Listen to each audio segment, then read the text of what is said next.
अस्सलाम वालेकुम। आज की वीडियो में हम बात करेंगे कि शुगर क्या है, इसकी कौन कौन सी अक़साम हैं और इससे होने वाली मज़ीद बीमारियां कैसी हैं, कौन सी हैं और उनकी ज़िंदगी पर कितने असरात हैं, किस हद तक हम मजबूर हो सकते हैं, किस हद तक हम माज़ूर हो सकते हैं और किस हद तक ये चांसेस हैं कि हमें पता भी ना चले और हमारी जान चली जाए। सबसे पहले हम बात करेंगे कि शुगर क्या है।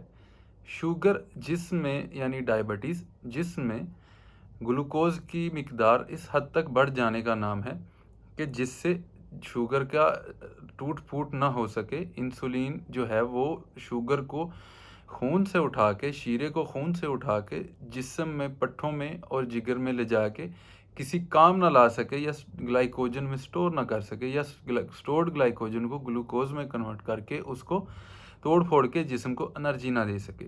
इससे शुगर जो है वो ग्लूकोज़ जो है वो बढ़ जाता है जिस्म में, जिसको हम लोग डायबिटीज़ मेलाइटिस कहते हैं। डायबिटीज़ की 2 टाइप्स हैं। एक टाइप 1।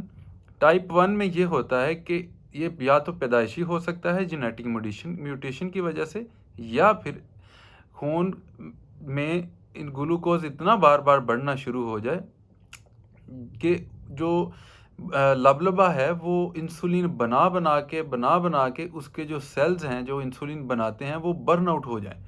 बर्न आउट होने के बाद वो सेल्स जो हैं वो फिर मज़ीद इंसुलिन बना ही नहीं सकते। इंसुलिन जब जिस्म में नहीं बनती कुदरती तौर पे तो इसको टाइप 1 डायबिटीज़ कहते हैं।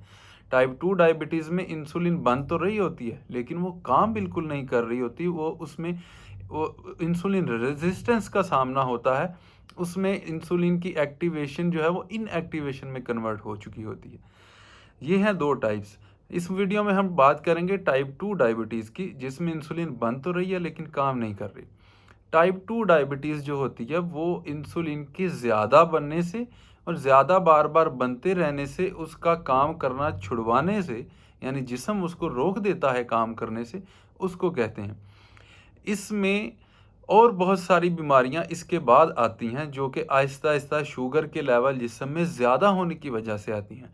जिनमें से जो मेन बीमारियां जो कि आजकल लोगों को अलामती तौर पे ज़ाहिर होती हैं, उनका मैं नाम बताता हूँ।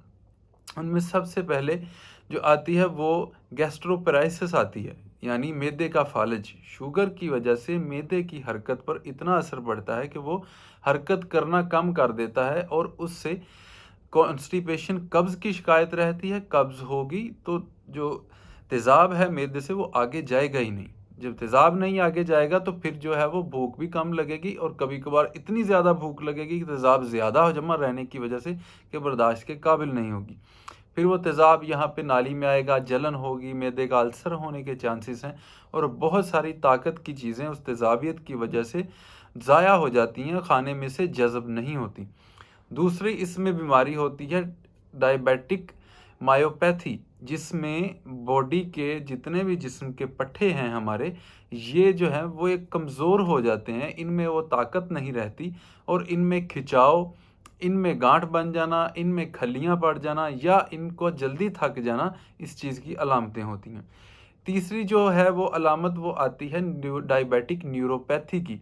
डायबिटिक न्यूरोपैथी में जो दिमाग के सेल्स हैं जो कि हराम मगज़ में हमारी रीढ़ की हड्डी में चल रहे होते हैं और रीढ़ की हड्डी से फिर आगे तारें निकल कर जिस्म के मुख्तलिफ हिस्सों का दिमाग के साथ कनेक्शन बनाती हैं, जिससे दिमाग उनकी हरकत करवा सकता है, जिससे दिमाग उनकी सेंसेस यानी हाथ लगाना, जलना, ख़ारिश होना, ये चीज़ें सारी दिमाग तक पहुँचती हैं। जब ये पट्टे ख़राब होना शुरू हो जाते हैं, इनके ऊपर से माइलिन शीथ उतर जाती है या दूसरे मसाइल इसमें आते हैं, तो इसको कहते हैं न्यूरोपैथी।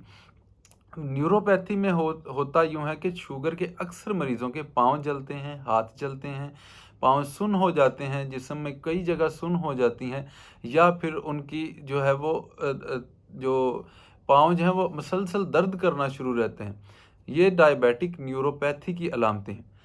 अब चौथी इसमें जो वजह आती है वो ये आती है, जो आगे चलने वाले मसाइल हैं उसमें ये आते हैं, उसमें 2 चीज़ें आ जाएँगी। एक तो आँखों की बिनाई का कम हो जाना, जिसको डायबिटिक रेटिनोपैथी कहते हैं, और दूसरा सुनाई देना कम हो जाना,